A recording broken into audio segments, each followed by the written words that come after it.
Thank you all for joining us today for the launch of the 2025 edition of the Progress Assessment Report from the European Climate Neutrality Observatory, or in short, ECNO.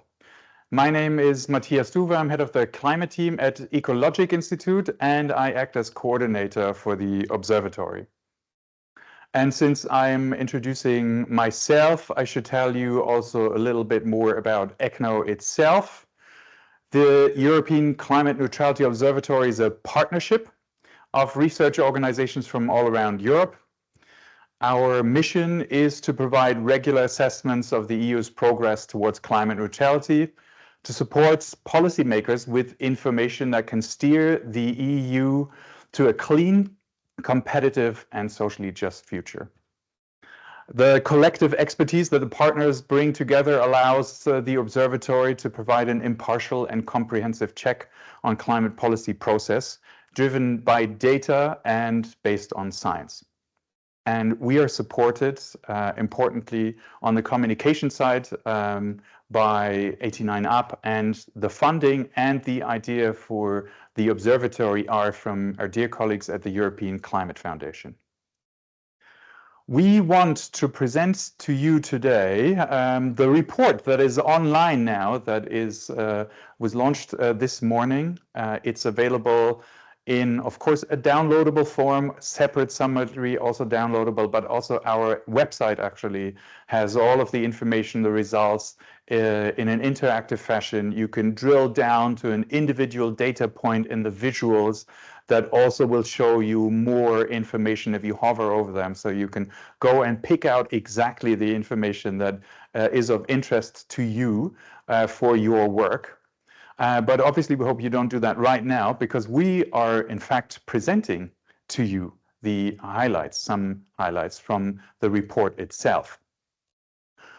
We will start with some essential background on the way that the observatory works. Then we want to show you the main results of our analysis, where we will have picked out a few highlights that we want to show you in more detail. And then we will conclude that presentation part with areas for actions by policymakers that we have identified on this basis. And if I may ask for my other panelists and experts to be shown on screen now, because we have a lineup of colleagues that are presenting the results, but then we're also joined by external experts in a panel setting, which will allow us to discuss and get some feedback on the results and our conclusions from them. And this is also where you as the audience can come in with questions via the Q&A feature. We may be answering some of those questions in writing, and others we may be able to pick up during the panel. Specifically, we have with us today from the ECNO side, my dear colleague from Ecologic Institute, Eike Felten. We have from I4CE, Clara Caripel. We have Mia Moisier from the New Climate Institute, and Alexander Sniegoczki from Reform Institute. And then we're really honored that two external experts have joined us. We have Cillian O'Donoghue, who is policy director from Euroelectric, the voice of the electricity industry in Europe. And we have Julian Parodi, who is an EU policy specialist for industrial decarbonization from EPICO Klimainnovation, an independent, market-based and innovation-oriented think tank. Thank you so much for making the time to join us today and discuss with us. And now, I want to give you just a little bit of background on overall context before we go into the results. As we're all aware, these are not easy times for EU policymakers. There are multiple challenges that require their attention, and the EU's political and economic future is somewhat uncertain. And so this report is being launched at a moment at which the EU is taking important decisions concerning Europe's security, its industrial base, and also, of course, the effects on the people living in Europe. We are confident that the insights that we've generated can contribute to the successful implementation of the Clean Industrial Deal that's been put forward as a core initiative under the second term of Commission President von der Leyen as a means of dealing with these crises. A central element and part of the concept under this new strategy in the Clean Industrial Deal is the modernization of the EU economy, and one that builds on the transition to climate neutrality. And so the implementation of this objective on doing something about climate neutrality should directly contribute to larger EU goals under the current new expanded agenda. And we see this, and I think it's visible in a variety of policy proposals that have been put forward. These other larger objectives include, of course, enhancing competitiveness of the EU, and in the connection to climate through the move to a clean industry. And there are very specific proposals that have been announced and are in the process of being rolled out under the Clean Industrial Deal framework. Another key objective is to increase resilience of the EU economy to external shocks, to reduce the vulnerability by also lowering dependence on fossil fuel imports, for example, another link to climate. But there's also the resilience against shocks that could be happening internally, for example, through impacts of climate change, where adaptation is a strategy to avoid these. And then thirdly, there is the objective of greater prosperity and well-being of our citizens, where new jobs, skill boost, and attention to a fair transition make the connection to climate, and that's visible certainly in various parts of the Affordable Energy Action Plan. This interaction between climate neutrality policy and these three overarching goals have informed the analysis that we as the observatory have carried out in 2025, and are also in part shaping the way that we're presenting our results. And speaking of which, I will now hand over to my colleague Eike Felten for more background and the main results of the report. Thank you so much, Matthias, and a warm welcome also from my side. Yeah, a core aim of ECNO is to make the enablers of the transition visible and measurable. So most existing EU progress analysis, including those by the European Commission, concentrate on headline targets such as emissions and pay little attention to the enabling conditions and sectoral drivers that actually determine whether these targets can be achieved. Enablers can take many forms, from new technology and additional infrastructure to changing markets, access to finance, and the availability of different materials. If these conditions are not in place, the transition will not happen, or at least it will not happen fast enough. The European Commission has formally acknowledged the importance of this notion. You can see here in quote from the European Commission's proposal to amend the EU climate law with an interim target for 2040, published just before the summer. However, what the EU currently does not have is a means of monitoring progress on the enablers.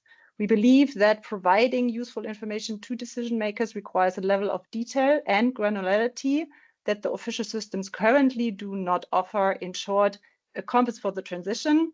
And yeah, ECNO is actually trying to fill this gap. To provide a comprehensive assessment of the enabling conditions, we have sliced the economy into 13 building blocks. 6 of these are sectoral and 7 are cross-cutting. For each of the building blocks, we look at quantifiable indicators to measure progress in the real world. And for this assessment, we included nearly 150 indicators.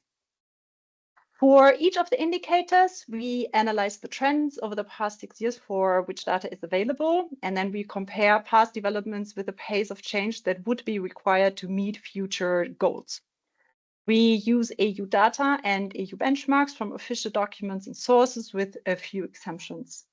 Where indicators do not have a benchmark, we use default values and expert judgment for progress classification. And yeah, we categorize the progress for each indicator as on track, too slow, far too slow, or going in the wrong direction. And this year, we also systematically assessed and categorized the current policy environment for each of the building blocks as either likely to accelerate, stall, or reverse progress.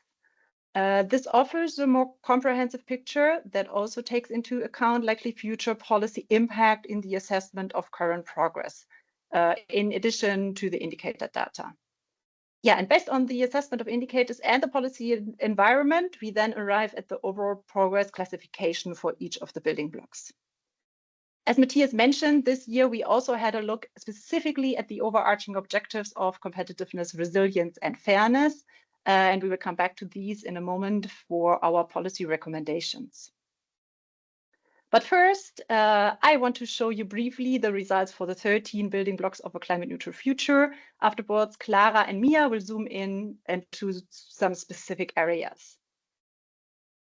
So here you can see our dashboard, and you can find all building blocks sorted by classification. At the top are the ones developing at the right speed, and below are those that need actually urgent attention.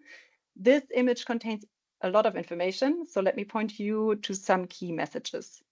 First, the good news is that 12 of the 13 building blocks are moving in the right direction. So this means that the transition towards climate neutrality is clearly happening in the EU, and there is momentum towards greater speed. The most notable one is clean tech. We now see it as being on track in terms of the changes that are happening. This is also closely linked with developments in industry, which are still far too slow, but show significant or sufficient change in the data to have it be on the brink to the better classification. And of course, there's the policy boost coming from the Clean Industrial Deal that could push it over the line. Clara will elaborate more on the assessment on clean tech and industry in a moment. Another positive development is the turnaround on carbon dioxide removals. Previously, this building block was going in the wrong direction, but due to a rebound in forest area growth and carbon stocks, things are now heading in the right direction, but still far too slow. Crucial to industry and other economic sectors is, of course, what happens in electricity, which needs to improve on the enabling condition particularly, and Mia will expand on this. We also have some elements that look less positive. The governance building block was in the green category as on track for the last 2 years, but was assessed this year as too slow. This is part due to delays in member states' implementation of important EU governance requirements. I'm talking here about national energy and climate plans and the respective reporting. Yeah, and the fact that finance as a building block is still heading in the wrong direction puts the transition as a whole at risk, and Clara will go into more detail on this. Also relevant to note is that the economic sectors, mobility, buildings, and agriculture are all in the far too slow category. For agriculture, there have been some improvement in the data, but positive developments on the ground seem to result from evolving public awareness and individual behavior. The EU's policy mix was assessed as having little to no impact. And in some places, it's even hindering further progress, particularly on the enablers. And in buildings and mobility, we also see stagnating developments, particularly on the enabler level. And these sectors are then also linked to clean tech, as both in buildings and mobility, we need to speed up demand for clean technologies, particularly those connected to electrification.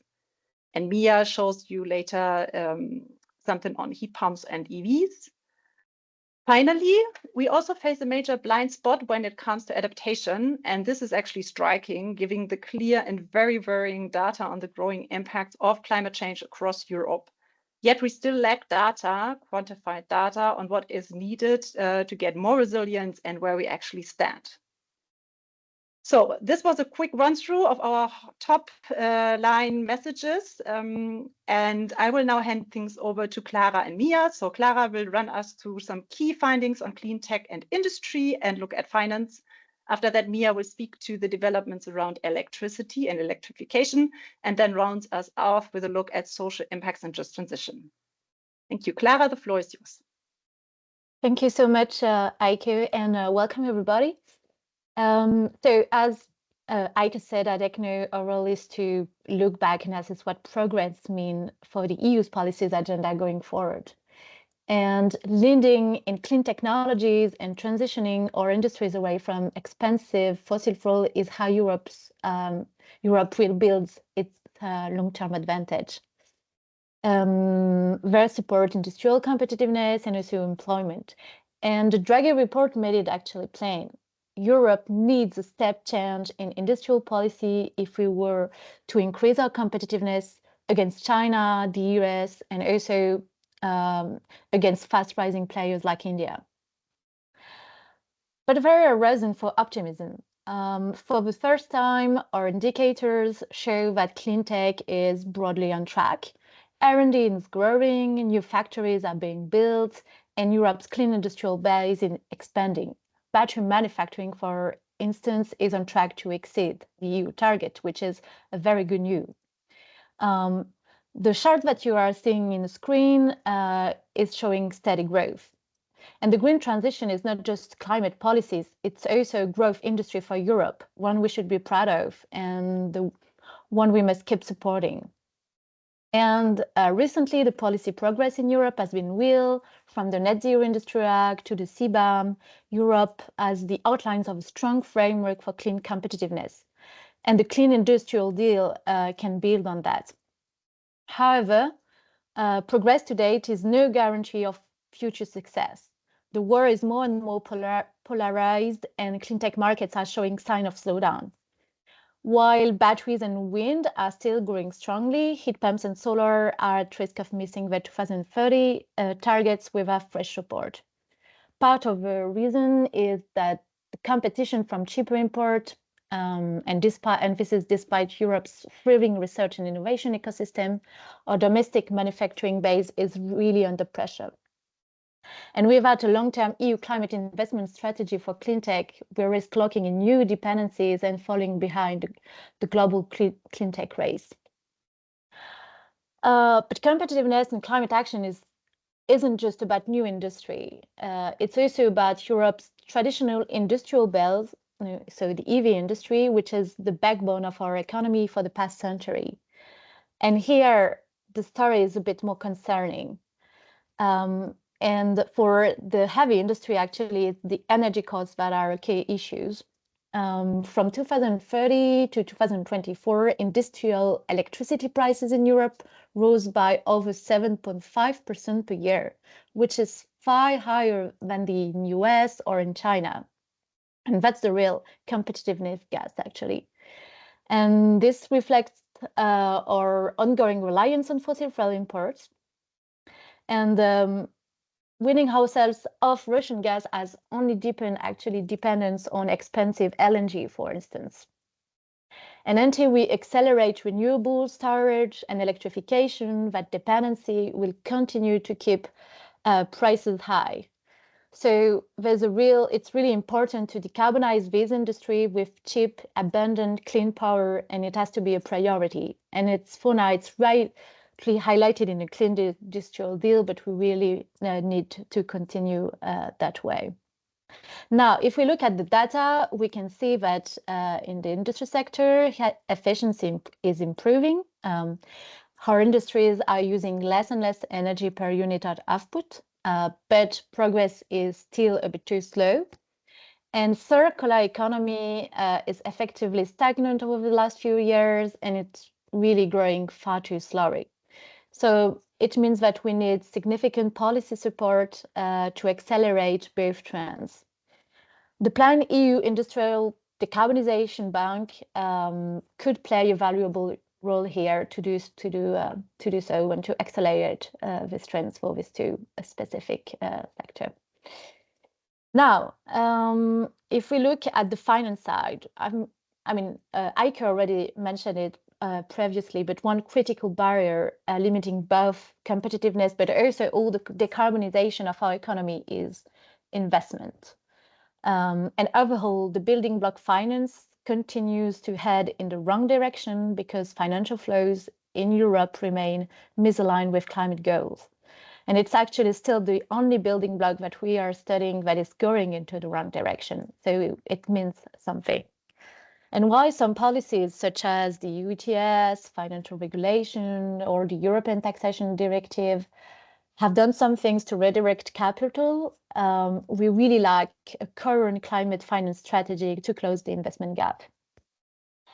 And our report finds that the climate investment gap is around 344 billion per year for the EU to reach its 2030 targets, which is a quite significant gap. It represents almost 1 billion a day that Europe is under under investing for its future. So it's quite important. Public funding at EU, but also at national level, isn't enough. It isn't providing sufficiently private capital to close the gap. And at the same time, and you can see it on the graph, the EU and member states continue to spend more and more on fossil fuel subsidies while they are supposed to stop them as soon as possible. And that also unbalances and undermines both climate ambition and competitiveness.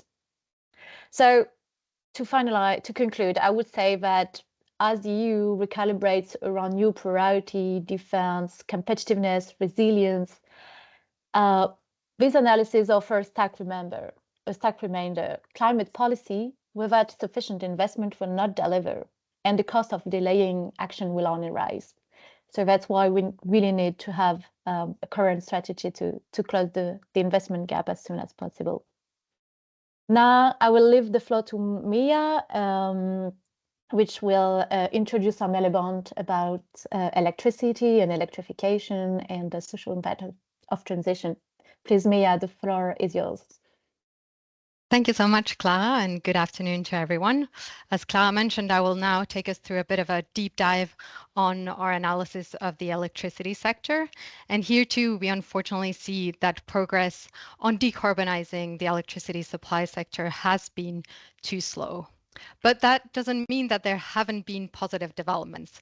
There have been a number of things that give us reason for hope also. One thing that we notice is that emissions have decreased drastically in the sector. So over the past couple of decades, we've seen emissions declining by over 50%. And of course, we all know that renewables have broken records also year after year. And if we look at past trends, we see that solar energy in particular has been breaking records. Just this year in 2025, in June, solar energy became the main source of electricity in the EU for the first time. So that's something very positive. We also see solar capacity additions broke records. 65 gigawatts were installed in 2024. Now, that doesn't tell the full story. We see that unfortunately the share of variable renewable electricity that is needed to decarbonize the sector is not increasing fast enough. So the combined share of solar and wind would need to roughly double from today's levels to reach the 2030 benchmark. And we see the main obstacle to getting there is the development of wind. So whereas solar has developed really positively, the capacity installations for wind have been a bit slower. So comparing 2024, 15 gigawatts of wind, which is a lot lower than the development of solar. Now there are also some other key enablers that we also look at that are needed to decarbonize the electricity sector. And here, as you all know, the development of grids is fundamental. Here, unfortunately, we only have a few data points, but we can say that the investments into our power grid are still going too slow and they need to be increased to get us on track. And similarly, we also need different flexibility mechanisms to make sure that we can integrate the large share of wind and solar that we are planning for. So here we have different data points, for example, also on non-fossil sharing capacity markets. But here I've highlighted that battery storage which is key also to enabling flexibility and higher shares of wind and solar, is still far too low. We see there's been a lot of additions in the past years, but we need to keep on that trend and accelerate to fully decarbonize the electricity sector. Now, it's important to decarbonize the electricity sector, but it's just as important to make sure that we electrify some of the other sectors to get us on track to climate neutrality. So electrification is key in, for example, transport, buildings, and industry, as Eike already mentioned in the beginning. And here we unfortunately also see that developments on electrification have been stagnating. So the share of electricity in final energy demand has stagnated at around 20% over the past few years, whereas the Clean Industrial Deal just recently set a target of 32% by 2030. So clearly we need to do things things, we need a step change to get there. 2030 is just around the corner, so we need to make sure that we get there.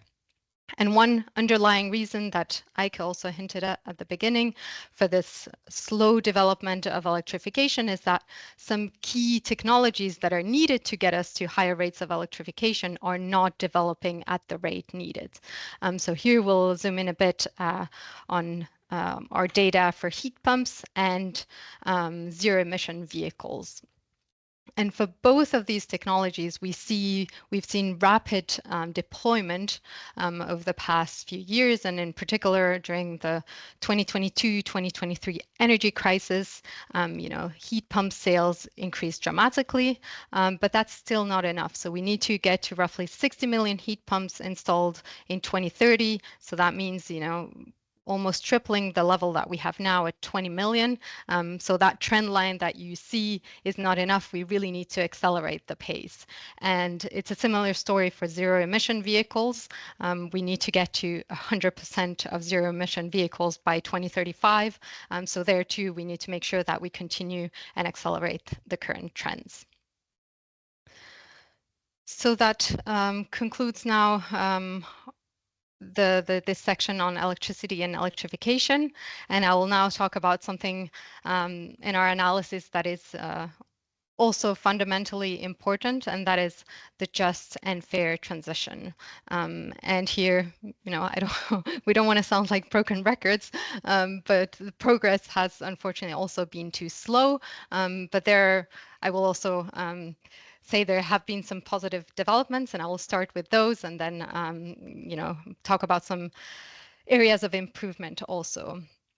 So on the positive side, we see that jobs in renewable energy supply chains have increased significantly as a result of all the investments and the development that we've talked about in renewable energy. So that's really positive.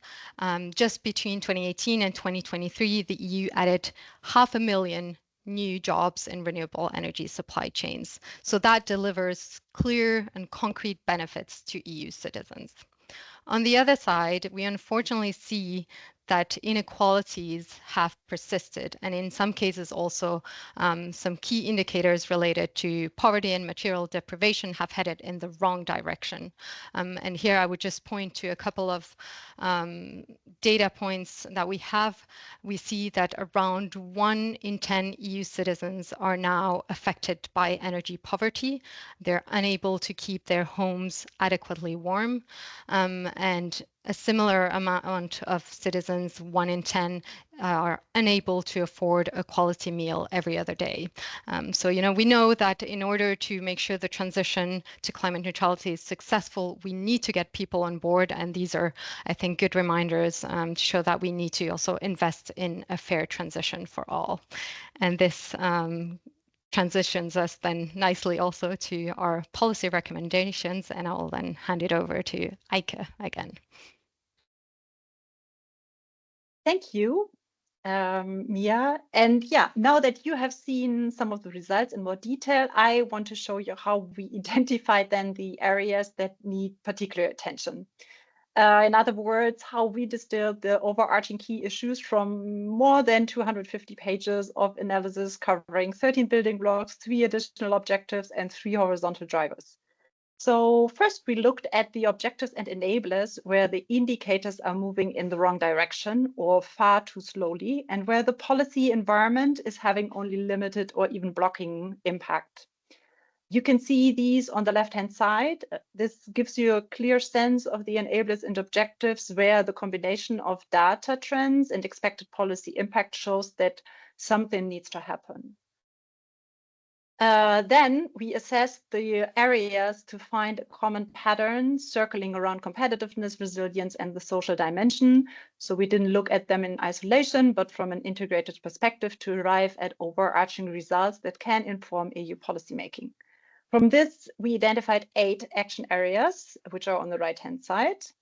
Based on our analysis of progress towards climate neutrality, these action areas also contribute directly to the 3 overarching objectives, so improving competitiveness, strengthening resilience, and ensuring a fair transition for citizens. In the visual, you can see the action areas are linked to the 3 objectives, but of course the benefits are not always exclusive.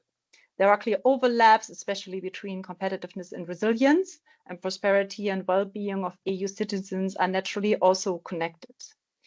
Our report goes into much more greater detail on each of these action areas, providing also concrete policy options. And here I'll just share some of the key highlights. A key area for decisive action is to create a supportive investment framework for clean goods, technologies, and decarbonization efforts, which has also already been highlighted by Clara. We need a long-term EU climate investment strategy. It must be clear, defining clear roles for public and private finance, for using fiscal tools, de-risking mechanisms, and regulation to channel capital into the clean transition. This also means aligning public budgets with climate neutrality, particularly phasing out any fossil fuel subsidies and ensuring the new fiscal rules do not block but support investment in the transition. Jumping to our number 3, the data that Mia and Clara showed earlier also highlight the need to increase demand for clean goods and technologies. So if we succeed, the EU can create lead markets, for example, for European-made batteries, green steel, wind turbines, or heat pumps. This could also accelerate the electrification of demand sectors and strengthen innovation and competitiveness. One powerful policy lever here is public procurement. By adapting the rules, the EU can, for example, boost demand for clean goods produced in Europe. The upcoming Industrial Decarbonization Acceleration Act and the revision of the Public Procurement Directive will be crucial in this respect. In addition, we emphasize the importance of maintaining and improving sustainability standards, as well as the role of public funding under this action area. Our number 2 is about removing bottlenecks, including permitting, infrastructure, and skills, all of which are crucial to making it easier to participate in the transition. This area is also closely linked to number 4, which is about engaging member states. This is, for example, particularly important when it comes to infrastructure. So member states hold the main responsibility for building the infrastructures needed for the transition. Therefore, they must actively direct investments by setting priorities, coordinating efforts, and providing public support. The last action area I want to highlight is about making the transition fair and inclusive. This means empowering citizens to take action while also ensuring support for vulnerable groups and addressing regional differences.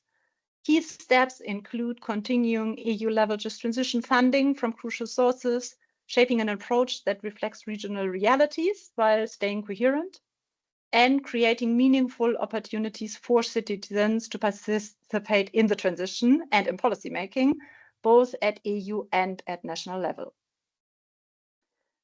So if member states deliver on these priorities, more of our building blocks are likely to move to on-track delivering for the clean and fair transition that can also bring us benefits in the global clean tech race.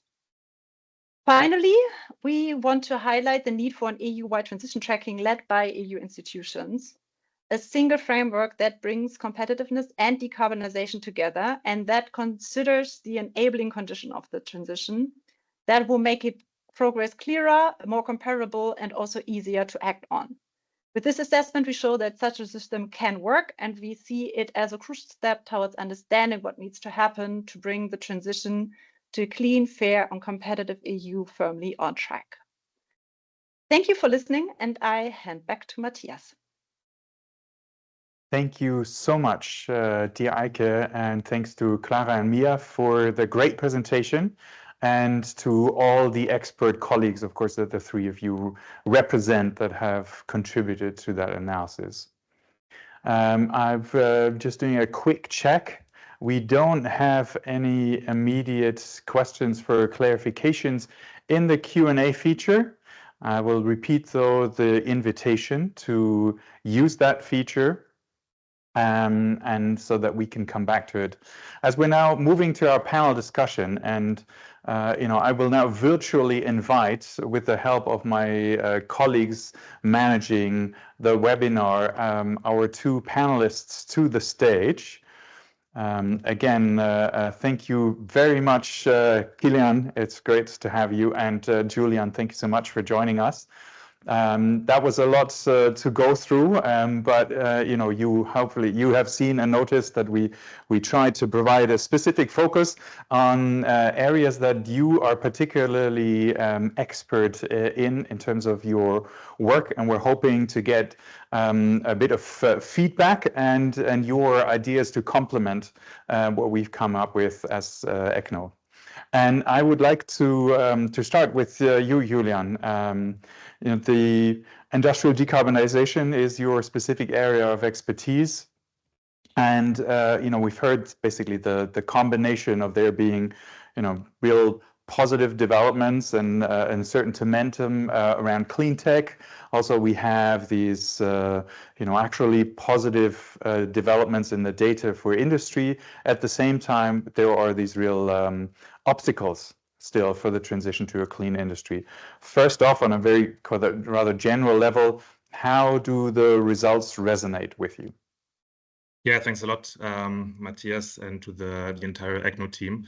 I have to say that the progress report is extremely helpful, resonates obviously with what we see on the daily basis, but I think is especially helpful in identifying not only tracking the progress made, but also the potential perhaps of certain EU upcoming legislation and policy files. And I would say my main wish is that it were more integrated in EU policymaking, and the policymakers actually read it and implement most of it. All of it. So what we see, basically the main picture is that Europe is moving, but not fast enough, and that all the building blocks are actually not there. As we pointed out, even in clean tech manufacturing and renewable electricity generation, additional capacity, which is obviously the starting point of any decarbonization objective and transition. We have some positive elements. We mentioned batteries and wind, for instance, but a lot of others are lagging. There's some success stories that Mia shared. We have around 47% of renewables in the electricity mix since last year, over 100 billion of consumer saving in energy bills, for instance. So real positive signals, also green jobs increasing. But personally working on industrial decarbonization, which is perhaps a second step in decarbonizing, because if the power you have is not affordable, is not green, there's no point in using it for electric steel making, for turning it into hydrogen, for instance, but also thinking transport, for instance, for using the power in electric vehicles. And this is probably the main aspect, I think, where on one hand, the EU has already done quite a bit in terms of, we have the electricity market design, we have wind package, NZIA, and so on. We're putting a lot of hopes on the Affordable Energy Action Plan, but actually this can only work in combination with strong national implementation on one hand, and on the other, it was also mentioned, and unfortunately, the one leg that is missing and even going in the opposite direction, the financial aspect, both in terms of attracting private capital and of deepening the capital and saving unions. Most of the conclusions in the latter report, for instance, and basically also on the geopolitical stage, how the EU can compete with the US and China. It's not by having 27 separate financial banking systems, but actually also in terms of energy, finalizing the energy union, having a more harmonized and coordinated policy support as well, I think, for renewable generation, for instance, and also in terms of industrial policy, understanding that perhaps there needs to be a bit more of a European interest following. When we think about industrial value chains, for instance, that it's better that a plant perhaps goes to Greece, from Germany to Greece, than to Algeria, in order to really keep the value in Europe, considering obviously the shrinking space that European manufacturing is facing at the global stage. Mm-hmm. Well, you've again outlined. You've made the connections to to energy policy and the electricity system, and we'll be able to go a little deeper into that with Kilian also. But you've also just given us again kind of all the various parameters that need to come together. So understandably, this is on the one hand quite complex, a puzzle to solve, and there is such a host of initiatives already underway. But if you've gone through what the Commission has put forward thus far, and of course a lot of it is still kind of in a declaration of intent and not a specific policy proposal yet, are all of the bases covered, if you will? Are all the enablers being tackled, or is there something that you feel is potentially missing still in the package overall? I think I can speak for most of us in terms of what we feared after the last EU elections, compared with what we saw, for instance, in the Clean Industrial Deal, which your colleagues also pointed out, that in the Clean Industrial Deal, the commitment to seeing climate targets, and this is actually the new reframing of decarbonization as a competitiveness angle, was a relief in the Clean Industrial Deal, communication and announcements and policy direction, but also, for instance, in the 2040 targets, really seeing climate as an enabler also for not just for higher standards of living, but also for competitiveness angles, which is also something that we as EPICO have been arguing for a while. Then, not to sound bleak, but I think this is really the last chance as well for the EU in terms of what we see happening in the member states, in terms of political backlash, and also in terms of the associated credibility of the EU with net zero targets and the entire Green Deal, and now the competitiveness deal, where I think to some extent there is a missing vision perhaps for how to keep, for instance, certain industries in Europe. Draghi also said maybe we need to have a more honest discussion about which sectors are strategic and which one are not, and how we basically follow these objectives. So I think this is really the last chance. And on the other hand, as I said, the EU has done a fair part of its job with the recent, so we have the emission trading system revisions, for instance, this is in place, the electricity market design, the NZIA, and so on. And now I think, for instance, with some adjustments made to the ETS, the CBAM as well, which is important in terms of setting the direction, in terms of linking this to the full incorporation of carbon costs in ideally all products for now, steel, cement, fertilizers, certain ammonia and so on, certain sectors, and ideally relatively soon covering all sectors. And with, for instance, the Industrial Decarbonization Act and the lead market strategy of the EU really leveraging maybe what it can do best in terms of leveraging the single market, harmonization of standards as well. But obviously it does hinge on, as I said, wide access to relatively cheap renewables, but also industries, I think, playing the game and taking up the potential of EU legislation. And then, not a very sexy topic in climate policy, but also administrative capacity of absorbing all of this. We always talk about green public procurement, which I think is extremely important and does have a lot of potential. But if the local procurers cannot upskill and have the tools and the resources to implement this, then the entire thing can backfire.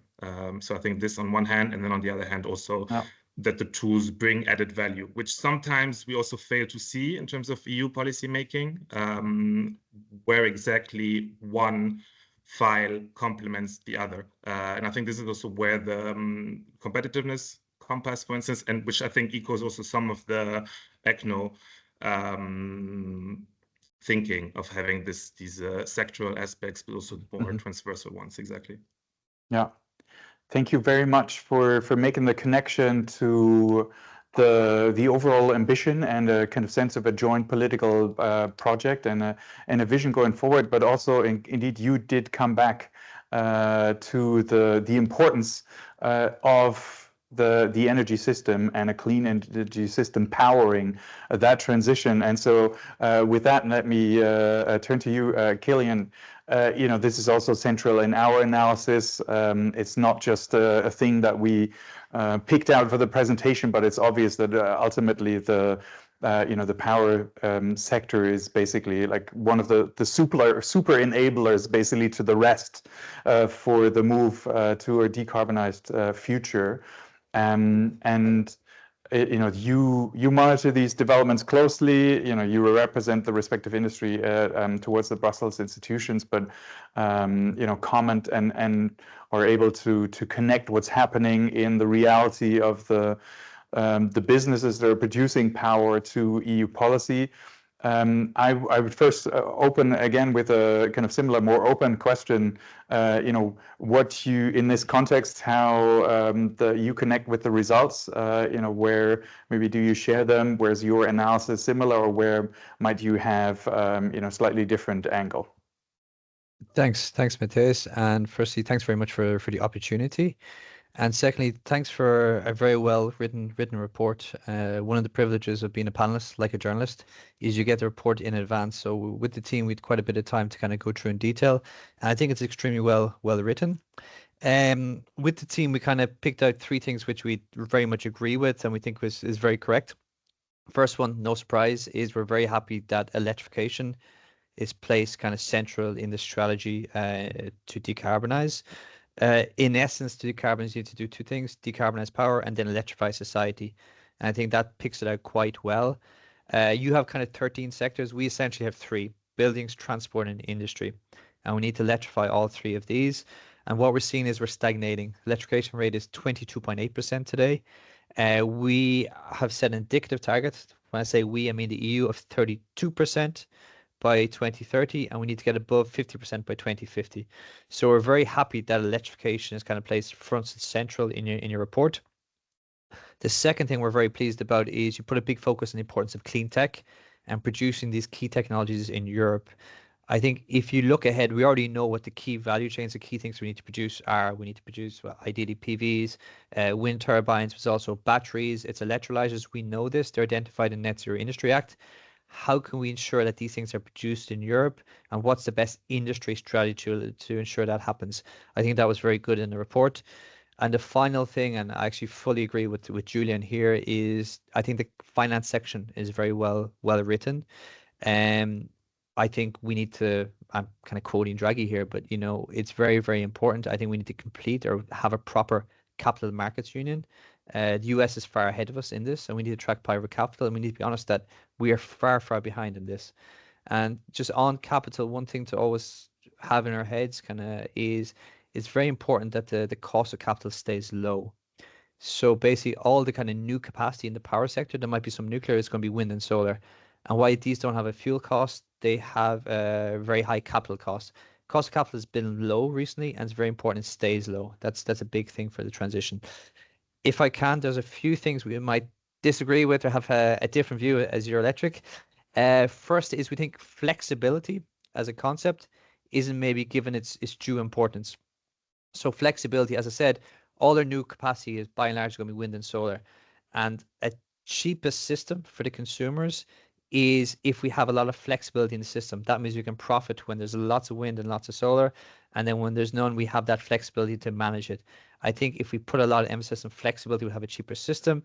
Also from our side, it will mean that our investments in renewables get a decent payback, because we need to ensure investments are renewable. So flexibility is something we'd like to have seen maybe more prominent. Second thing, something your colleague said, is progress in power is too slow. It's not the end of the world, but we also have to put it in context. So the power sector is 3/4 decarbonized, so 74%. That's the stats from our last year's power barometer. It's pretty good. It's not 100%, but it's still pretty good. So you could say it's too slow, but I would say big picture, we're quite decarbonized. When I compare it to other vectors like gas, which is almost zero, you're comparing apples with pears. So I think we need to be honest that power is doing quite well. Of course, we can do better, 25%, but we're still 3/4 there. And the final thing, just on the clean tech section, on battery manufacturing, we might disagree. I'd have to look at the numbers and look at it, but I think we actually had a big debate in Euroelectrica a few months ago, and actually batteries were identified as the #1 kind of key thing we need to produce here in Europe, and we're actually falling behind. If I look at CATL, which is a company which is only like invented in 2011, so almost 14 years ago, they're dominating the sector. We also have Samsung, we have Tesla. These are not European companies. We tried to create Northvolt, we located kind of mid-north Sweden. Didn't go very well, actually. Didn't go well at all. That's a learning, but it's very, very important that we start producing batteries here in Europe. We need to be honest that the Chinese have our technology ahead of us. Maybe we need to be modest and have some technology transfer from them to us. But I would slightly disagree when you say we're doing well in batteries. I actually think we're behind on that. So to summarize, that's kind of how we see it. And again, thanks for a very, very good report. Cheers. Excellent. Thank you so much, Killian, for also making the time and combing through the specifics. I'm glad that we picked out also these bits and pieces to show to the audience that you now were able to make reference to. There were two bits here that I would like to deepen a little bit the conversation on, and I think just for my colleagues here who manage what we see on the picture, it's also where we can possibly expand again with our experts who presented the report, and especially Mia, Eike, Clara, also please put up your hand where you would want to come in. First, there are two aspects to this that I want to go into a little bit deeper. The one is indeed the role of electrification and to what extent we do have a sufficient political consensus on that. And the other is indeed how we stimulate, especially what you were just talking about, Killian, the need for kind of the made in Europe element, but overall stimulate the demand for these products in the respective sectors. I would maybe start with the latter. So this basically showed up, I think, in both of your inputs, Julian and Killian. We're kind of seeing the need to the numbers clearly show that there is a certain stagnation in kind of heat pump sales and electric vehicle deployment. What do you see as the kind of the key things that can be done at EU level here? How do we turn this around? Julian, maybe you could give us your perspective. I know you touched on this in part, but maybe this gives us an opportunity to expand. Absolutely, thanks. First of all, disclaimer: I'm not a particular expert on heat pump and EV, neither manufacturing nor demand creation. I think here as well, without wanting to repeat, but I think the deepening the single market in terms of leveraging some countries' capabilities in terms of, for instance, heat pump manufacturing and enabling them a bigger market. I'm thinking, for instance, about Draghi's 28th regime proposal that would enable SMEs to operate more easily around the 27 member states. For instance, for an Italian heat pump SME would definitely be useful. Then, obviously, implementation of the EPBD. I think this is something we're also closely monitoring.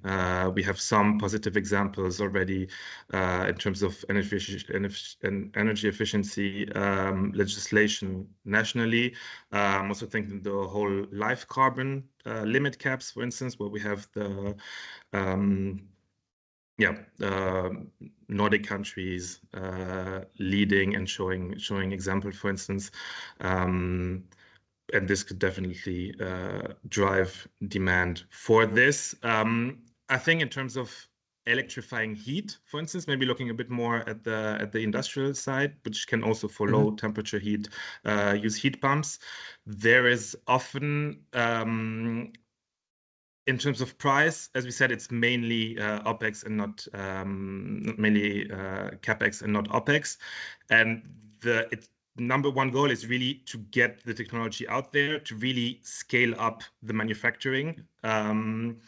And then obviously to have enabling framework in terms of fiscal policy, for instance, which is very often nationally determined, in order to really get the heat pump to the industrial factory and the plant, because in terms of, let's say, in terms of technology and in terms of the cost abatement over X years, it's already there.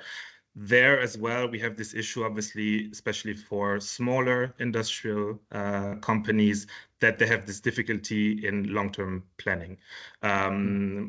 Which is why I would also stress the importance of regulatory certainty, which is extremely important. This is also why we need to be sure that all the omnibus we have right now really stick to this mantra of simplification, not deregulation, because otherwise you blow up all the investments that are attached to these the final investment decisions, the business plans, and all the low carbon projects that we see all around Europe, and also, as we mentioned, the increasing green jobs.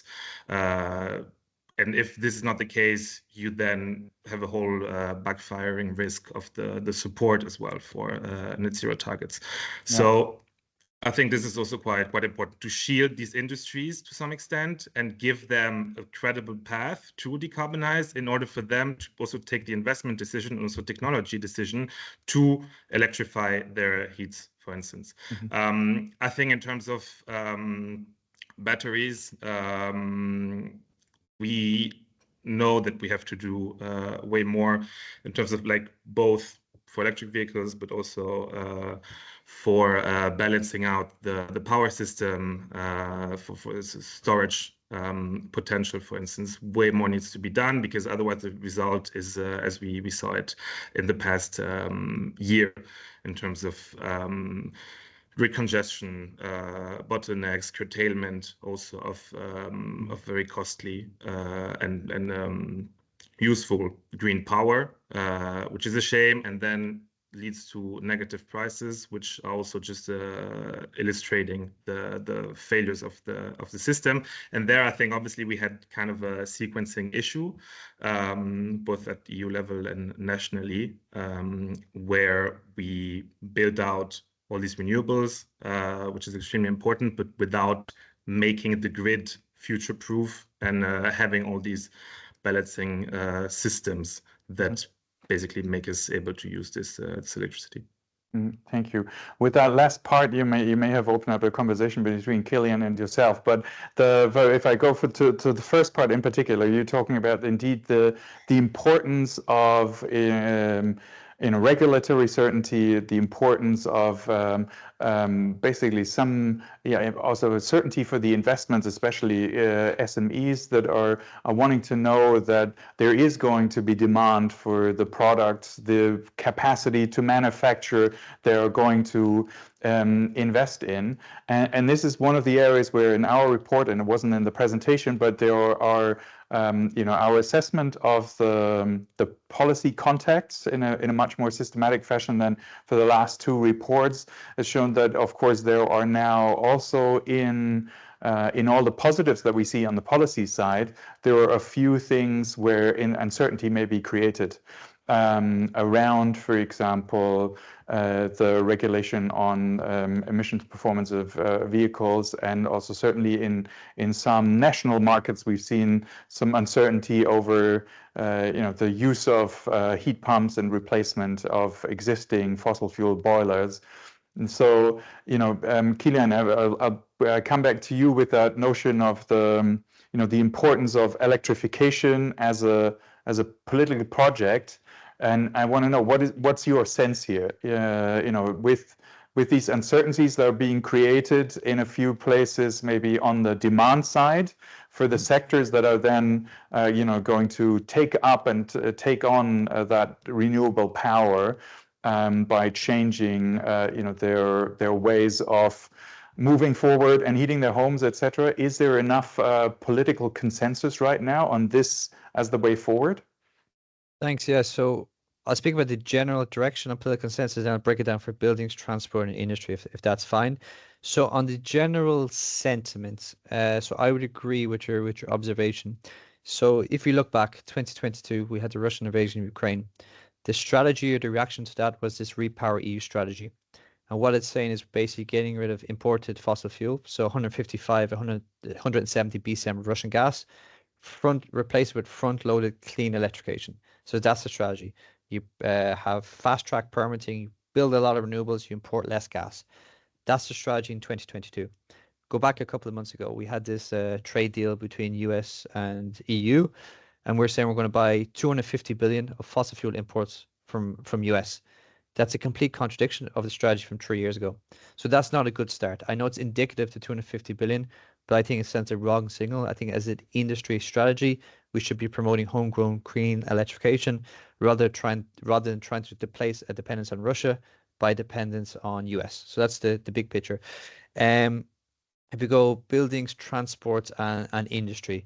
So on industry, the political will is pretty good that we should electrify industry. Ourselves as Euroelectric, that's where we put a lot of emphasis. When you speak of industry, you obviously have to differentiate between low to medium heat and high heat. So I used to work in the metal sector, so I've covered all three. I think the low to medium heat, you can electrify that in the morning. It makes a lot of sense. We should just have better incentives tax-wise because we tax electricity more than gas.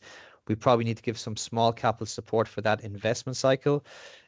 We should have a simplified industrial bank. I think it's a good concept, but it should be simplified. But if you do that, you can electrify a lot of the low to medium heat. The high heat, we see a lot of breakthroughs, and actually you can electrify more than you thought. But if you want to make in this cycle, so next 4 years, a kind of a progress, then let's go for that segment. So if we go to transport next, the issue with transport, electrifying transport, it's not a technology issue, it's more a political goodwill. Matthias, I imagine you're German. In Germany you make very good ICE cars, internal combustion engine cars.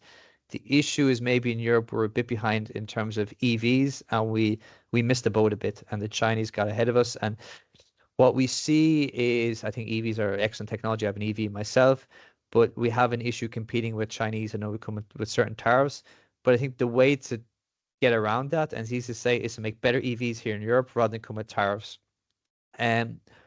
The two key pieces of legislation are 2025 fines and 2035. On the 2025 fines, we decided to go soft on the manufacturers who didn't meet the efficiency standards. As Euroelectric, we're okay with that. These guys were suffering; they needed some relief. We don't want to see people lose their jobs, so that's very, very understandable. But in regards to 2035, we're much less flexible. We have a target to ban ICs by 2035. We need to electrify transport. We need to lead on that. Let's stick to that. So we're very strict on the 2035. If I speak then just of buildings, I think you touched upon it, but the issue, it's a political one. Heat pumps make a lot of sense. They're much more efficient. Of course, there's an investment cycle, but politically it's becoming a very sensitive and a bit of a toxic issue. We've seen the debate domestically in Germany. So I think we need kind of political leadership when it comes to heat pumps. And that's going to be tested again. ETS2 is going to kick in, mid-2027. That covers kind of buildings and transport. So we have to see how kind of determined policymakers are there. And already Mr. Macron is raising some concerns about ETS2. So I think that's one where political commitment is going to be tested. Thanks. Thank you very much for that nuanced response. I think we have then again a couple of points to follow up on. For example, new dependencies that are arising maybe to the west, but also this issue of indeed uncertainty not amongst just SMEs and kind of investors at the corporate level, but also uncertainty among citizens. And so both of these I would still like to get into. I just want to check with my colleagues before we move to those issues, or whether you want to also come in on those issues. Just to make sure that I don't overlook that you're basically going like, Matthias, can I please come in? Mia, please go ahead. No, I could just briefly react to what you were saying before, Killian. I'm actually pleased that you find, that you've gone through a report in quite a lot of detail, and you found areas of improvement. But I also think, when you talk about the power sector being mostly decarbonized and it being significantly better than in many other economies, we would fully agree with that. And just highlighting here that it's kind of our job. It's our, we are here to point out some of the gaps. And so given that it's such a fundamental sector, Matthias called it the super enabler, we need to make sure that we also get ahead in the game. And I think, if you look back at the past couple of decades or more, we've really seen the EU had a vision when it comes to developing renewable energies, and that vision is now giving fruits. I mean, it was, first, Germany investing a lot, and others, of course, too. Let's not only talk about Germany, but putting a lot of subsidies, with China then coming into the game as well. I think we need to have that similar vision now for all of these other sectors. And as you mentioned, it's the political will that's often missing. But that's also then a tricky part, how do we get that political will? Then there was also something else that I thought was interesting that you mentioned, Julian, about this, that we need to get a lot of goods in as cheaply as possible. And I was just wondering, I mean, I don't want to take over a moderator hat, but I'd be curious to hear how you see that tension between manufacturing at home in the European Union, knowing that, at least for a certain period of time, then we might see goods that are actually more expensive. I mean, we see that already with EVs, and, how to navigate that tension then. If you will accept, as you're nodding along to the question, Julian, please, take it up. Yes, very happily. Thanks a lot, Mia. I think indeed, it's not obviously a black or white. It's not full protectionism or full free trade. I think it's very important to, as I said before, link the Green Deal also with its kind of promise of green jobs and so on.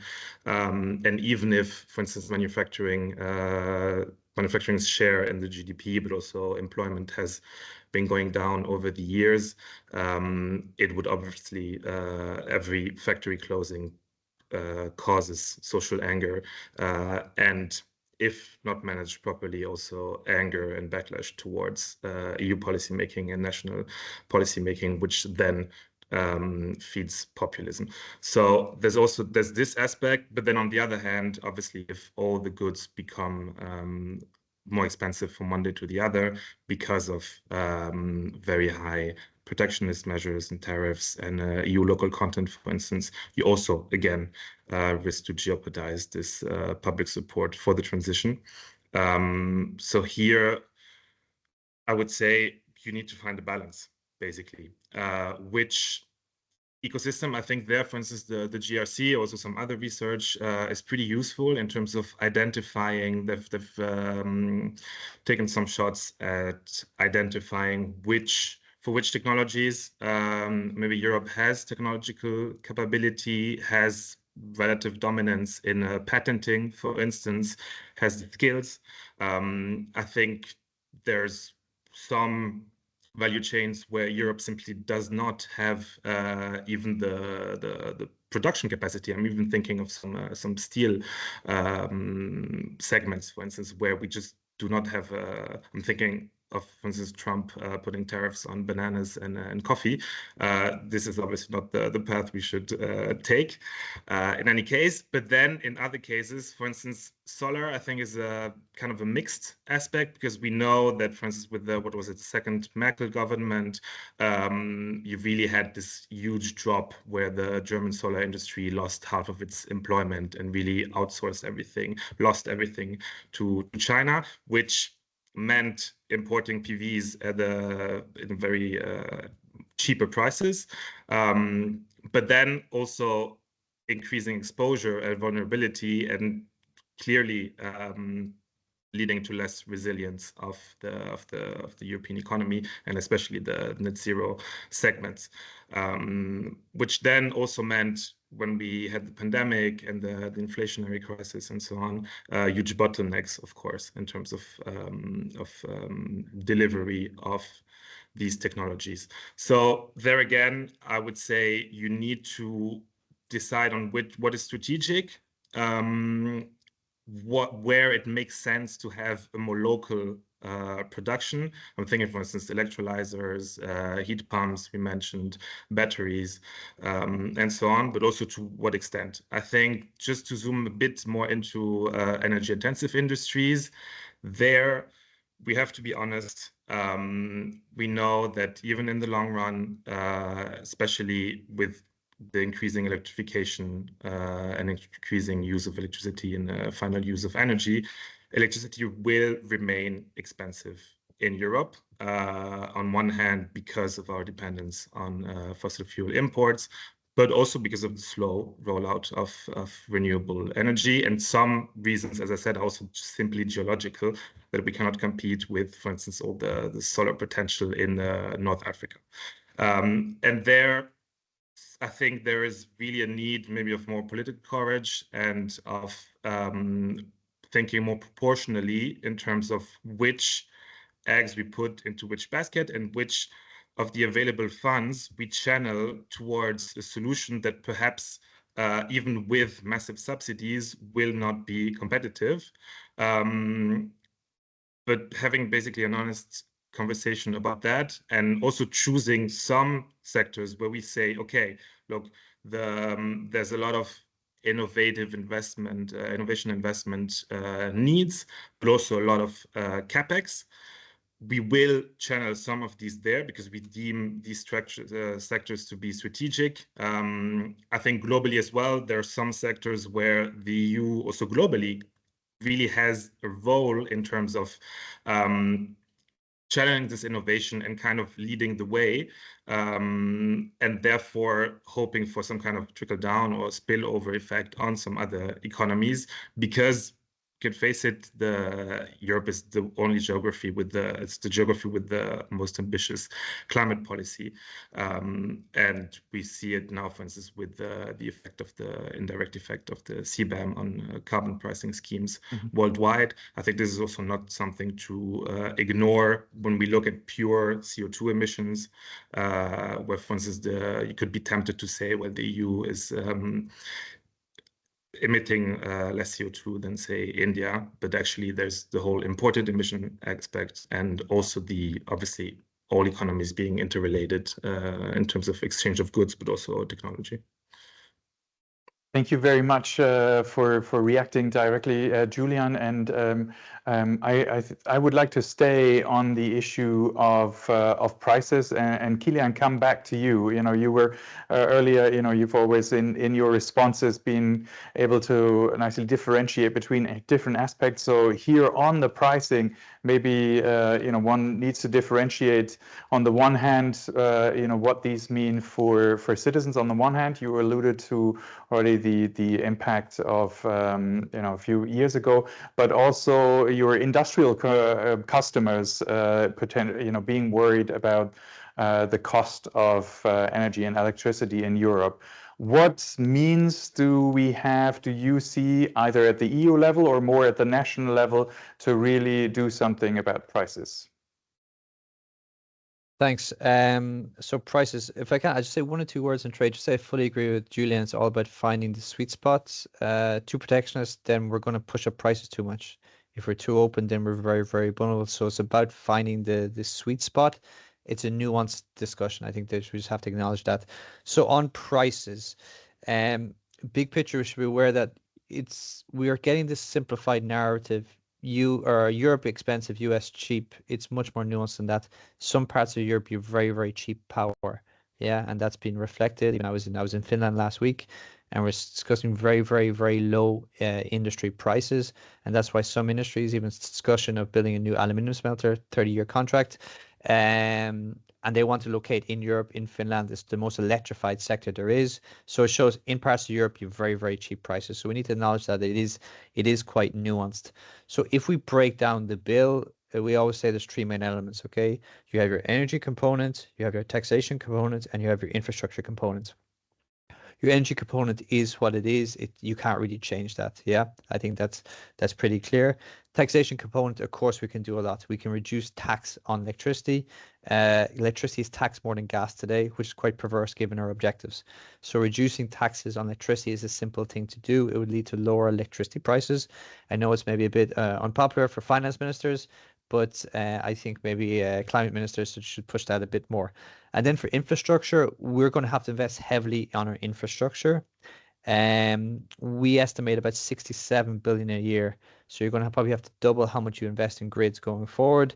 The main reasons is new capacity, but it's also because there's a lot of aging grids. So I think almost 40% is more than 30 years old. And then there's the question is how you pay for that. Do you want to pay for that today, or do you want to maybe backload it and phase it in over time? So that's probably the discussion we have, is how we pay for those infrastructure requirements. So that's what I would say.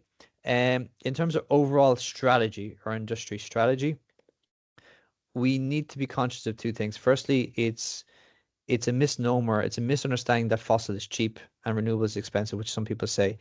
If we're to just build gas in Europe today, it's very, very expensive. Renewables are cheaper. That's why we're doing it. You need gas for a certain amount of gas for the system, but it is expensive.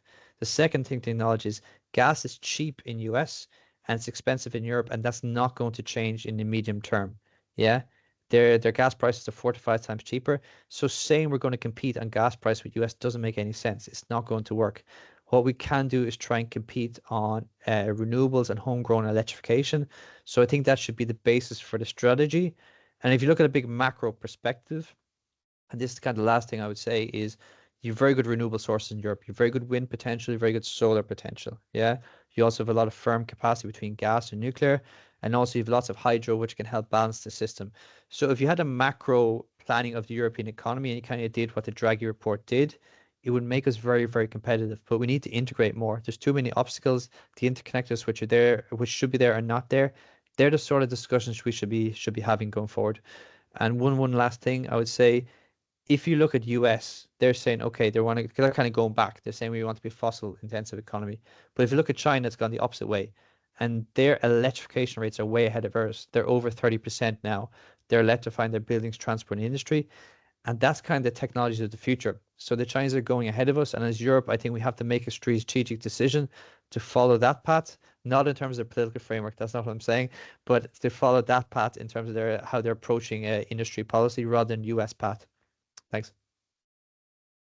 Thank you very much for that rich response. I want to pick up on two of the several important I's that you mentioned there: investment and infrastructure.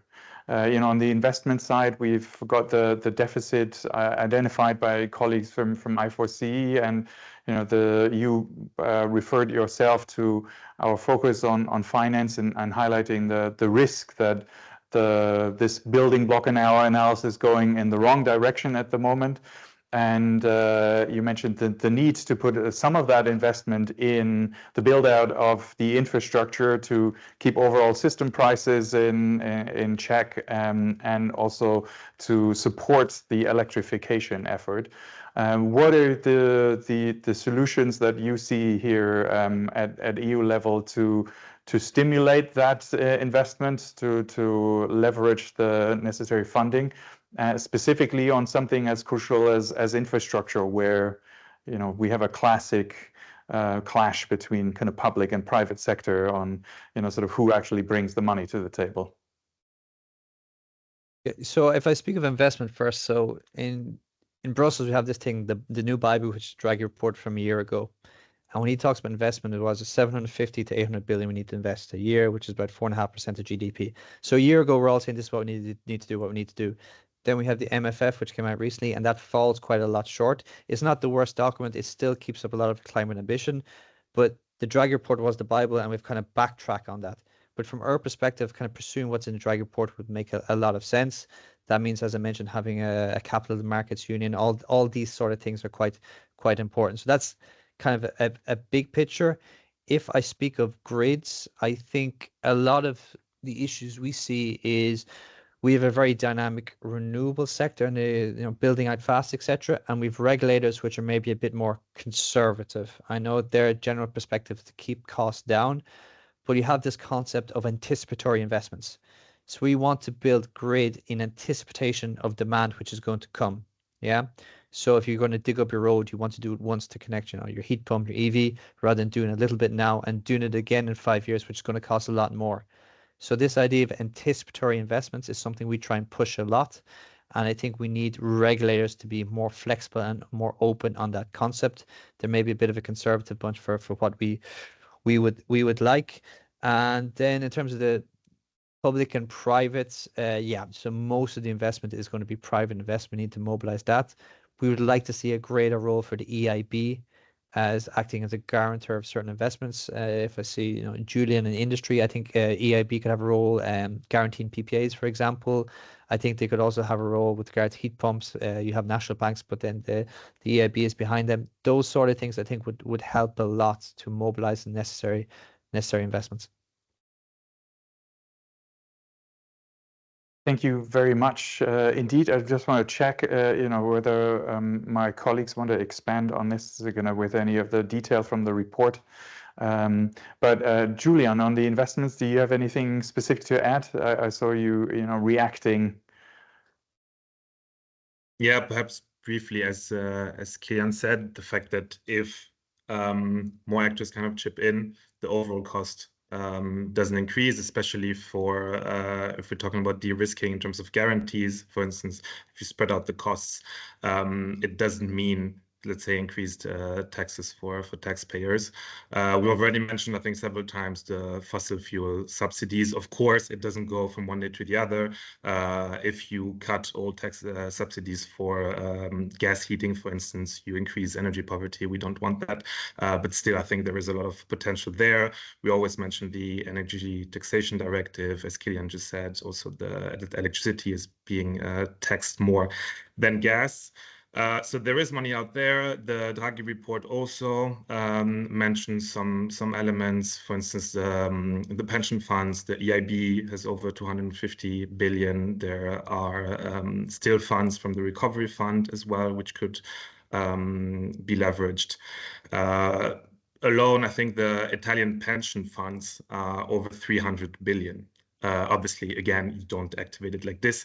But I think there is this. There is also what Kilian said with regulators being culturally perhaps more conservative. I think there as well, the EIB could serve as an educator to some extent, or even providing the knowledge, the capacity, the training to these national regulations. I know that there's a lot of hurdles there as well. We saw it with the reform of the ESMA, for instance. The national regulators were really afraid of devolving more power to EU mechanisms. So I think overall this, and also just kind of change of mentality. We often see this when we compare the EU with the US. I think the net zero targets do withdraw the cards. For instance, we go from a more centrally planned to a more decentralized energy system, but maybe in terms of investment as well, in terms of maybe employment,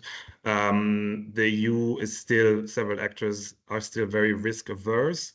And there perhaps this is not something we change from one day to the other. It's also part of, let's say, maybe lifestyle. But there is really a need for the important stakeholders to engage more into risk thinking, which is very crucial to unlock private capital, for instance. We know that, for instance, most of venture capital from Europe actually is invested in the US, over 80%, just because let's say the investment environment in Europe, or the potential for companies to scale up really fast, is just not there yet. So there's no silver bullet for this, but I think it's still an important thing to keep in mind, which goes along this entire deepening of creating the capital union. Thank you very much indeed. Just checking. So, Clara, this is obviously also your area of expertise. Please, you have the floor. Yeah, thank you, Matthias. I just wanted to follow up on what Killian say on anticipatory investment, which this is also something we push at I4C, and it's part of the recommendation we made on the implementation of a new investment framework. It's all about planification. I mean, if the EU and also and especially also member states plan what investment would be needed in the future for each sector. I mean, investment as a whole, so both public and private, they can anticipate how much public money would be needed in the future, and anticipate which other policies would need to be implemented if we want private sector to come in. The more we anticipate it, actually, the less public money will be spent. That's why we think to have a long-term investment strategy for member states, for the EU, it's also a way for the money to be spent in a more efficient way, and it's also give a predictability to private actors to know that they're going to have support in terms of policies, in terms of subsidies and everything in the longer term. And the more predictability we have, the less risky the investment are. So the more lucky we will have private investments to come in. So that's why, yeah, we really wanted to also focus more on this point of anticipatory investment and really anticipate what would be needed to be invested in the future. Thank you very much indeed, Clara, for expanding. You know, clearly getting the investment flowing is essential, is another one of those cross-cutting kind of super enablers for the transition as a whole. I have been checking kind of the Q&A segment. We have an audience that is listening aptly and intently and not coming forward with questions ourselves. So I get to ask my own, and I have one that I said earlier I wanted to pick up on these new dependencies that are potentially being created. We had the reference that Killian made to you know, now the natural gas no longer coming from Russia, but coming from the US, and the recent deal here. There's also an issue potentially with, on the one hand, imports of some of the clean tech products from China that we also already touched upon. But there's also, just as part of the transition, the need for certain critical raw materials increasing, and that potentially creating another dependence. And all of these issues we have included in our consideration, especially with a view to, you know, the overall goal of greater resilience. And I'll leave you to pick, actually, Julian. These were basically 3 dimensions. Which ones of these you would want to go into? What are your considerations for how, you know, with this external dimension, these external dependencies that are certainly have been receiving a lot of political attention over the last couple of months, how Europe can deal with those in an effective manner?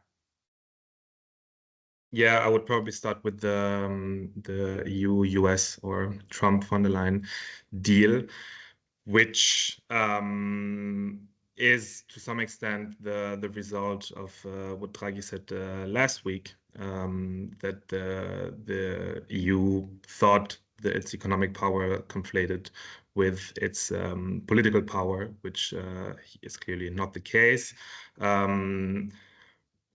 Beyond all the tariff considerations, it does play into the US administration's intent to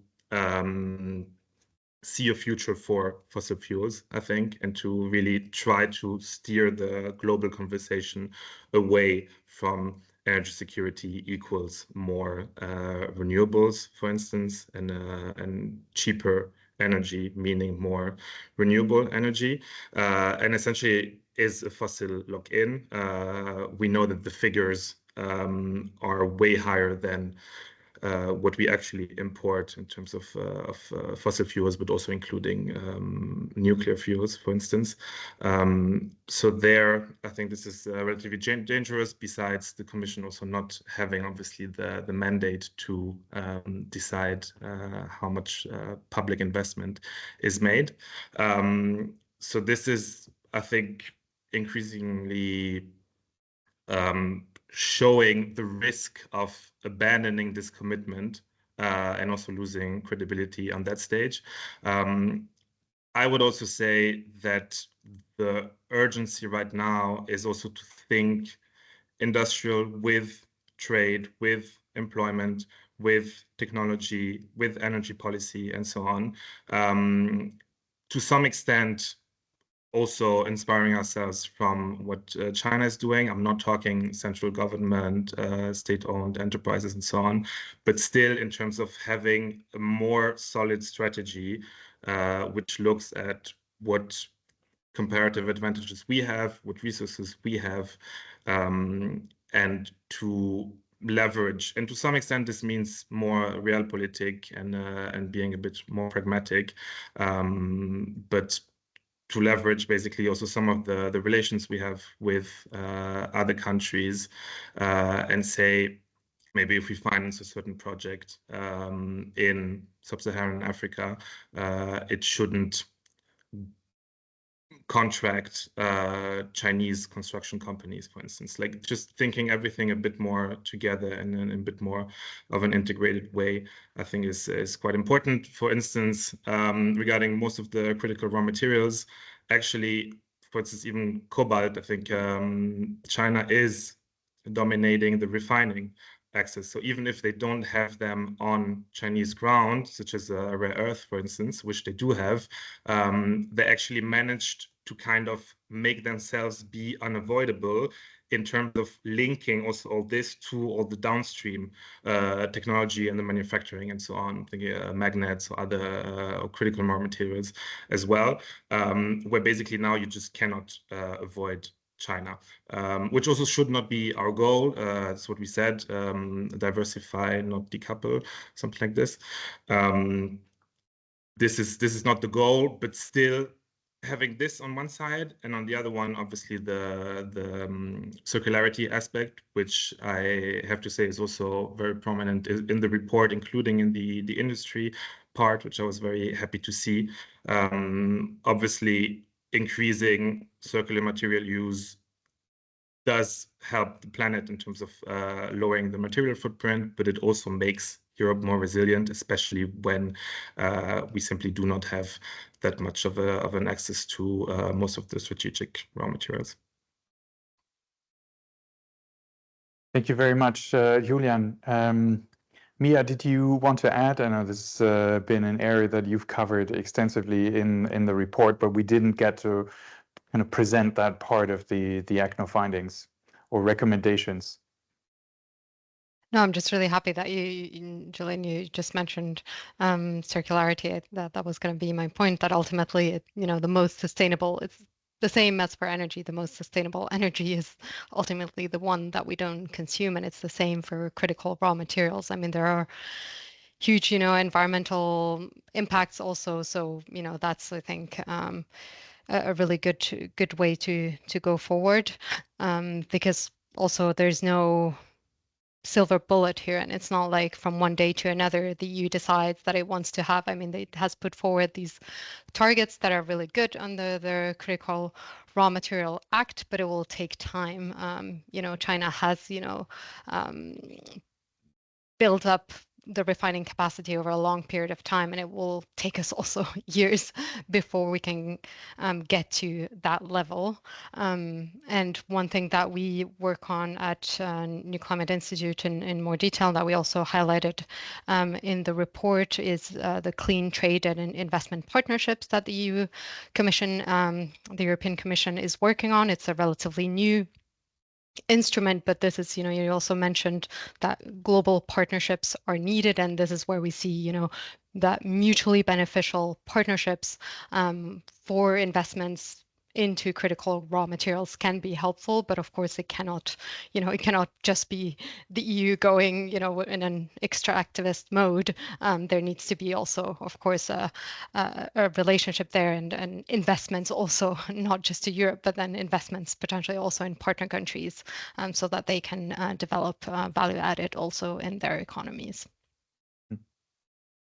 Thank you very much, Mia. I'm glad that we got to touch upon this as well. We've been at it for quite a while. I have two more things on the list, but I'll actually want to ask Eike, as our lead author and super mastermind of the methodology and thinking about ways to make the transition measurable. Do you have a specific question to our panelists? Yeah, thank you, Matthias. First of all, I'm very glad the two of you are here, and I'm very happy to hear that the report is nice to read and that it contains a lot of information. Yeah, and we still discuss internally, but also now like to hear maybe from you is the added value of monitoring progress, and then particularly on the enabling conditions of the transition, and then across the different objectives that we have was kind of an big thing to do, but at the same time, do you see that this level of granularity is also needed for sound policy making, and where and how could it be integrated best in, for example, existing EU policy processes? Julian, you go. Okay. I mean, just have one word on critical raw materials and I go into monitoring progress if that's okay. Absolutely. I'm sorry for skipping you on that one. No, it's fine. It's just basically it's my previous hat from metals and mining. I have a bit of a background and it's become quite important. So I think you identify well in the report, as we move from a kind of fossil fuel intensive economy to electrified economy, certain critical raw materials become really important. There's a lot like copper, aluminium demand goes up, but there's kind of four real critical ones: lithium, cobalt, nickel, and manganese. And I think amongst them, so like cobalt is obviously very concentrated in Congo, but that's substitutable. That's fine. But we find lithium is not substitutable. And that's something where we really need to have kind of a proper strategic discussion. There's lithium potential in Europe. There's lithium potential in Portugal, in Serbia. Actually, Czech Republic is very big potential. We could probably cover about 7 to 10% of global lithium demand. But, opening lithium mines is not popular. There's a trade-off there, but if we want to kind of have kind of certain independence, then we need to have that discussion, and maybe we should exploit some of that potential. That's just a comment on critical raw materials. So on monitoring, we would agree. I think you need monitoring. As Euroelectric, we're much more obsessed with framework conditions than targets. So do you have an 80% target, 85%, and 90% target? It's secondary compared to the framework conditions, of how you get there. I could say, I'm going to learn Japanese in the morning. That's all well and good. But unless I have a clear plan to learn Japanese, it's not going to happen. So we think you need kind of a clear plan and to monitor the framework conditions. It's about having access to capital, it's about having permitting, all these kind of things. So we would very much be in agreement with what you were proposing there. Thanks. Thank you very much, Kilian and Julian. Yes, very briefly. I think the report, for instance, shows that we do have by now pretty extensive digital but also quantitative tools to execute such a monitoring, which is definitely useful. I think tying it very clearly to EU monitoring and policy making as well. We know that, for instance, right now, most of the monitoring tools are quite compliance monitoring.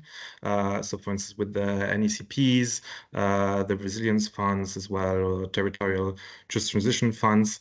But perhaps this kind of monitoring should move a bit more towards this kind of monitoring, a bit more diagnostic monitoring, problem-solving oriented, seeing not just if the targets are not met, but how we could change the course, correct the course, what has failed and what has succeeded, and maybe making this also a bit more participatory. I think there as well, we do have a lot of tools, be it in terms of stakeholders, for instance, but also citizens, in order to kind of increase also the democratic legitimacy of this. Mm-hmm. That's a very interesting additional element. Thank you for that, Julian. I just want to do a little shout out because we know that there are, obviously other initiatives out there with similar spirit. Kilian was, humble enough not to already point to it, but Eurelectric's Power Barometer is due for an update that will be published later this month. We're looking forward to seeing what its results are going to be. And since this and also our overall assessment with all the structure that it has, wants to look at what can be measured and is based and grounded in data and data points. I want to end kind of the part of the panel discussion with a surprise question, see what our two panelists will come up with. If you could add, you've looked at our report, you've seen some of the figures, you know your own data points from in your own work that are important. If you could add one element or indicator that ECNO would pick up in the next assessment report that we aren't currently covering, to the best of your knowledge, what would that be? Yeah. And well, this is where we play a little elevator music for 20 seconds so that you can, think about that. Whoever unmutes first has the first thought on this. Julian, okay, go. I'll give it a shot. Thank you. First of all, perhaps I wouldn't make it even longer. No, I'm kidding. But maybe one could be, because I feel like we have had this development now from kind of raising awareness about the climate impacts, but also the chances of moving towards a climate neutral economy and society. We know that renewables are cheaper. We know that the obviously quality of life, quality of air, and so on increases, costs decrease as well. But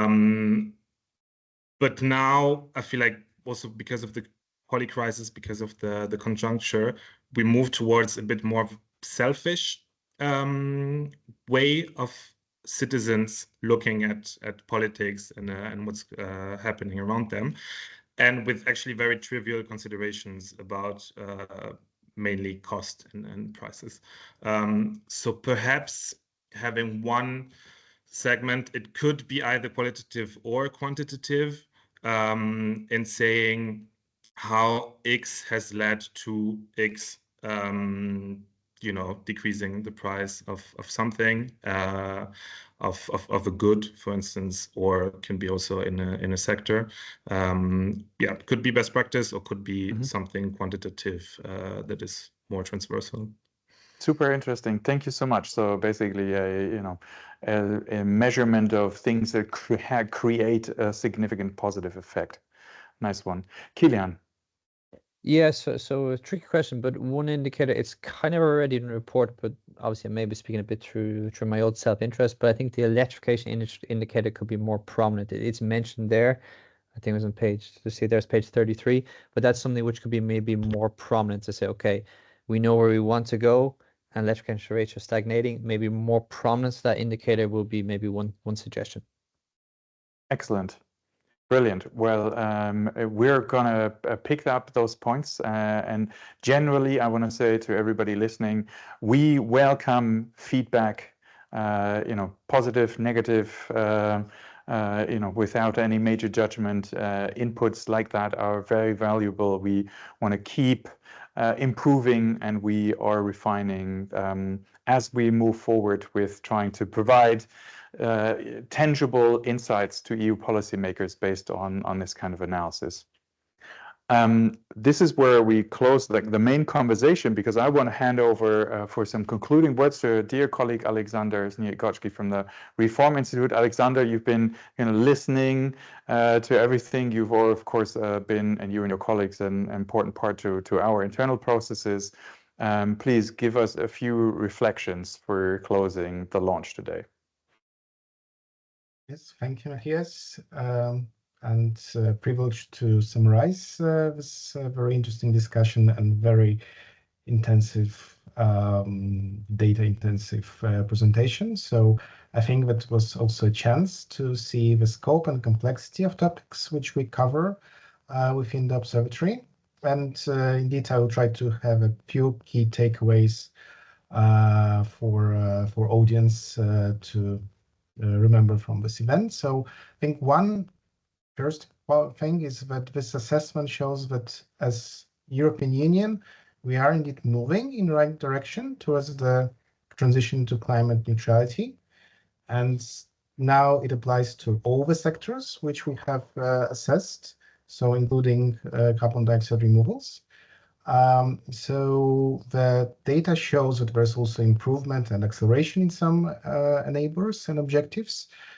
So I think that this is first thing, that it's like transition is not just an abstract promise, it actually has been initiated. And maybe today there's a bit too much this feeling that, okay, no matter what we're saying, no matter what's going to do, things won't change. And this is not the case, the things are changing.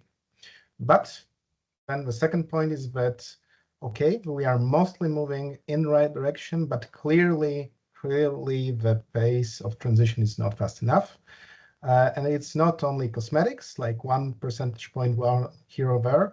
We really are really moving far too slow in most of the sectors. And it's really not only about delivery of current objectives, it's also about enablers, which are crucial for us to deliver over the next decades.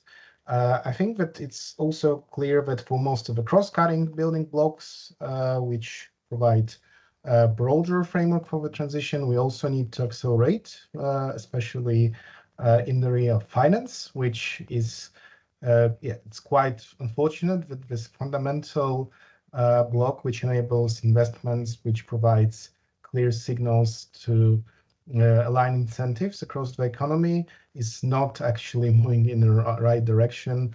We need to see much more progress here. And then the third point is that these are challenging times, but we see, and in the report, I think it's very clear that all these topics which are important for broader socioeconomic perspectives, for broader well-being in Europe, are also enabled by the same things which enable transition to climate neutrality. So we have seen competitiveness, resilience, social cohesion. And in difficult times, there's also times for decision. And I think that we have puzzles in place. We have Clean Industrial Deal, which already has this approach of coordinating competitiveness, climate protection, basically moving forward, not backwards. We have an important discussion now on 2040 target, which is a great way to reestablish the vision, to have this strengthened framework to deliver across different sectors, across different cross-cutting priorities. And then we also have a very practical discussion about the next European budget, MFF, which also will be needed to have progress, especially on finance, but also overall on, for instance, just transition. So I think that once again, coming back to this issue that it's possible to achieve progress, and that actions and inaction does have consequence. You can see it also on our annual updates of the progress report, so flagship report, so that you have seen, and I think it's not a coincidence, that clean tech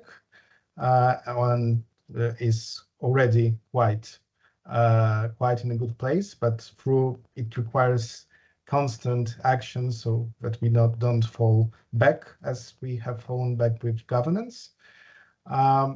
I think that it's clear also, we have heard during the discussion that although we are moving maybe too slow with power sector, it's once again not a coincidence that it's the only sector which is in this yellow category too slow and not falling very far behind the transition tempo which we need. It's also a result of I would say even multi-decade results of policies and strong focus to initiate the transition. So yes, we need to remember about this. And finally, coming back to this complexity, the transition challenge is indeed complex. It's interrelated. I don't think that you can maintain good progress on clean tech if the demand is not there, if the supply is not there. You can't maintain progress on other areas if the finance is moving in the wrong direction. So this comes back to the need for integrated monitoring so that we understand the nature of challenge, we know where we are in the journey, and we make informed decision on what to prioritize. And we as an observatory are committed to deliver this independent view, which help to close this monitoring gap. And we are also happy to see other initiatives, and we expect European Commission and European institution to do more in this regard. And so I would like to conclude my conclusions with invitations. So I would like to invite everyone to follow our work, to reach out to us also directly for more in-depth discussion, for feedback, also for our future work, and also to use resources which are available on our website. You can find the reports, the data in the interactive interactive indicators, and you can also find more thematic assessments. So, for instance, covering national energy and climate plans, or recently agri-food challenges. And later this year, we also will be releasing something on clean industrial deals. So please follow us and let's stay in touch. Thank you. Thank you very much indeed, Alexander, for trying to bring it all together after a very rich conversation and all of the content of the report. Indeed, watch this space. There is more to come.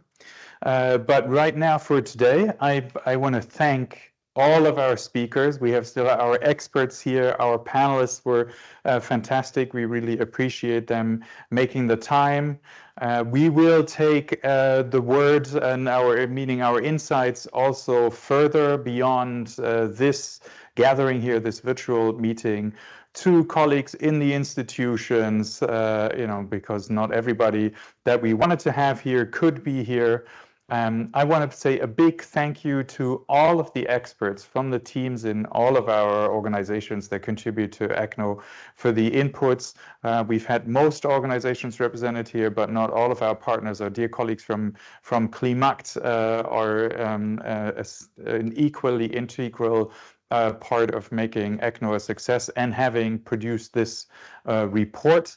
We also really appreciate the feedback that we have gathered in the production, because we've reached out again in the process of deciding on what to include to stakeholders, experts from different areas. Too many to mention, but we owe them our thanks. And I personally owe a lot of thanks certainly to the colleagues that have made this event possible in terms of technology and all of the management of everything from getting the word out, the invitations, to managing the communication flow. A big thank you to our colleagues from the events team and to the colleagues at Ecologic Institute that have put all of this together. And then clearly a big thank you also goes to our funders at the European Climate Foundation, the colleagues that have trusted us with this important responsibility of using their resources to produce these insights and provide a service to the whole community of experts and policymakers that work at the EU level and at the national level. And now finally, a big thank you to everybody who has been joining us at this on this 3rd of September 2025 for the live presentation, and thanks to everybody who has gone through the recording afterwards and made it to this very point. We wish you all the best and hope that you will be able to make good use of the results of the ECNO assessment going forward.